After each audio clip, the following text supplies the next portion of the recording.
Hello guys, welcome my YouTube channel. तो देखो, कल हमने एक्सरसाइज 13.1 के सेकंड क्वेश्चन को कंप्लीट कर लिया था। क्वेश्चन नंबर 3 को भी देखते हैं। इसके अंदर हमें क्या बोला है, the following distribution shows the daily pocket allowance of children of a locality. The mean pocket allowance is Rs 18, find the missing frequency F. देखो, क्वेश्चन नंबर 3 में हमें एक लोकेलिटी के बच्चों की डेली पॉकेट अलाउंस यानी कि डेली पॉकेट मनी का डाटा में दिया हुआ है। यहाँ पर हमें मीन भी गिवन है। मीन हमारा 18 है, यानी कि ऑन एन एवरेज हर एक बच्चे को रोज 18 रुपए मिलते हैं।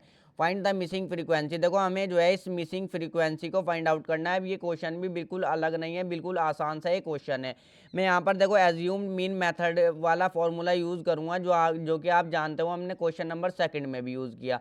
तो एज्यूम्ड मीन मेथड के लिए देखो, सबसे पहले तो मैं एक्स आई को ही फाइंड आउट करूँगा।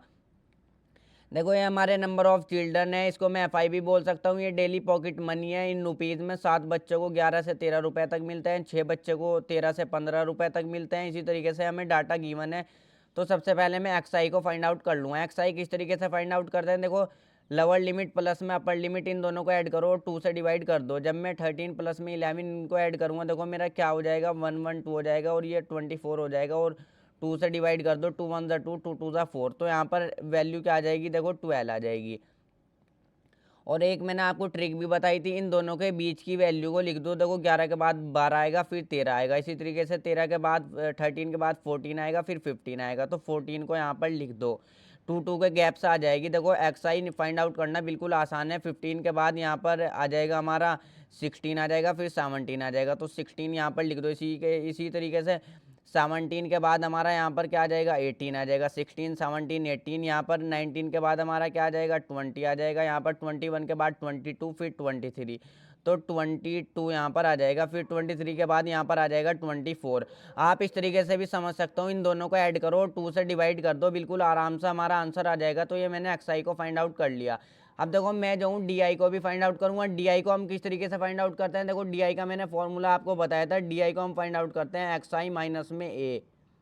डी आई को हम किस तरीके से फाइंड आउट करते हैं, एक्स आई माइनस में ए। यानी कि मैं यहाँ पर देखो एक्स आई में से किसी भी वैल्यू को एज्यूम कर लूँगा, ये हमारा मीन है। तो देखो, मैं जो हूँ बीच वाली वैल्यू को एज्यूम कर लेता हूँ। इस 18 को मैं एज्यूम कर लेता हूँ कि ये मेरा मीन है। बीच वाली वैल्यू को एज्यूम करोगे तो कैलकुलेशन आसान हो जाएगी। तो देखो, वैसे क्वेश्चन नंबर सेकंड में आपने कर भी लिया। मैंने डी आई को निकाल लिया। एक्स आई माइनस में एक्स आई की वैल्यू है, तो 12 में से 18 को आप माइनस कर दो। 12 माइनस में 18, यानी कि एक्स आई माइनस में ए की वैल्यू है 18। सब जगह को हम सारी एक्स आई में से हम 18 को ही माइनस करेंगे। तो देखो 12 में से 18 को जब आप माइनस करोगे तो क्या आ जाएगा, माइनस का 6 आएगा, क्योंकि माइनस वाली वैल्यू बड़ी है। अब देखो, इसी तरीके से 14 में से इसी तरीके से 18 को माइनस कर दो। एक्स आई में से बस ए को माइनस कर देंगे। 18 को माइनस कर दो तो क्या आ जाएगा, माइनस का 4 आ जाएगा। अब यहाँ पर देखो, यहाँ पर भी हम ए को माइनस कर देंगे। ये एक्स आई की वैल्यू है, इसमें से ए को माइनस कर दो। 16 माइनस में 18, तो क्या आ जाएगा, यहाँ पर माइनस का 2 आएगा। माइनस वाली वैल्यू क्यों आ रही है, क्योंकि माइनस वाली वैल्यू देखो बड़ी है, तो माइनस का 2 आ जाएगा।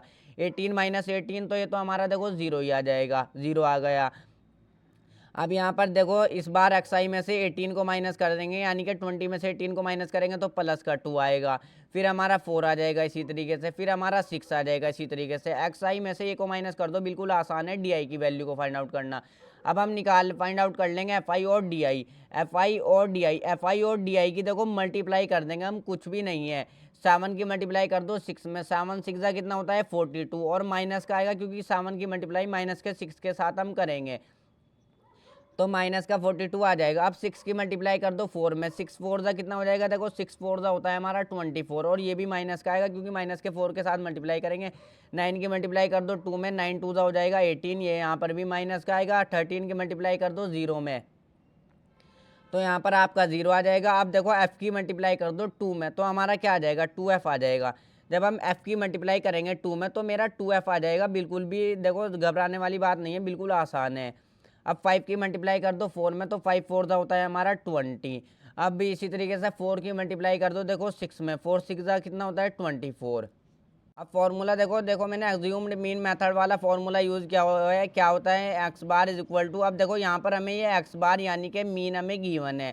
एफ आई डी आई निकालता हूँ और एफ आई निकालता हूँ, तो एफ आई निकाल लो। ये सिग्मा एफ आई मेरा क्या हो जाएगा, तो देखो सिग्मा एफ आई मेरा क्या हो जाएगा, इन सारी वैल्यू को ऐड कर दो। इन सारी वैल्यू को ऐड करके आएगा मेरा 44। क्या आ जाएगा, 44। और इसके अंदर F as it is add कर दो 44 प्लस में एफ आ जाएगा, क्योंकि एफ इसके अंदर नंबरों के अंदर ऐड नहीं होगा। क्या लिख दोगे 44 प्लस में एफ, बिल्कुल भी देखो हार्ड नहीं है। अब इन सभी को भी ऐड कर दो, सिग्मा एफ आई और डी आई को भी, इन सभी को भी ऐड कर दो। देखो यहाँ पर ये माइनस का 24 आसान करने के लिए माइनस का 24 से प्लस का 24 काट लो, आसान आराम से हमारा जो है ये इनका ऐड हो जाएगा। देखो इनको सम करेंगे, 42 और 18 को ऐड कर दो, माइनस का 42 और माइनस का 18, माइनस माइनस प्लस हो जाएंगे, मगर माइनस के साथ वैल्यू आएगी तो माइनस का 60 यहाँ पर से आ जाएगा। अब देखो 2f और 20 को भी ऐड कर दो, तो यहाँ पर से क्या आ जाएगा, यहाँ पर से आ जाएगा 2f प्लस में 20। जब मैं इनको ऐड करूँगा तो ये आ जाएगा। अब इसको इनको दोनों को ऐड कर दो, इनको दोनों को जब मैं ऐड करूँगा किस तरीके से करोगे, 2f प्लस में 20 और प्लस में माइनस का 60, इस तरीके से हम ऐड करेंगे।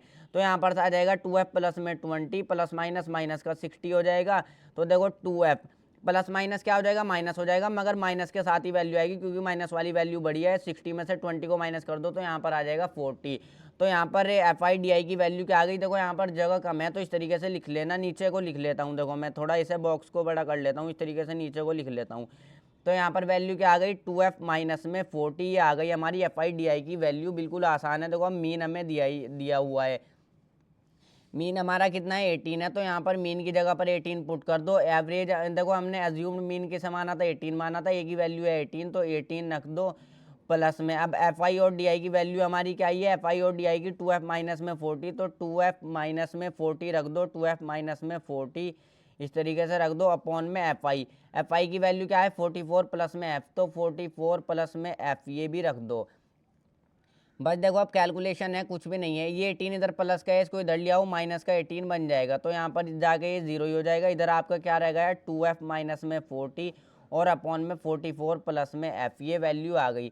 तो देखो यहाँ पर ध्यान से देखो 18 माइनस 18, तो ये तो 0 ही हो जाएगा। तो यहाँ पर क्या रह गया आपका 2f माइनस में 40 और अपॉन में 44 प्लस में f। अब देखो ये जो है इसके नीचे 1 रख लो, क्रॉस मल्टीप्लाई हो जाएगी।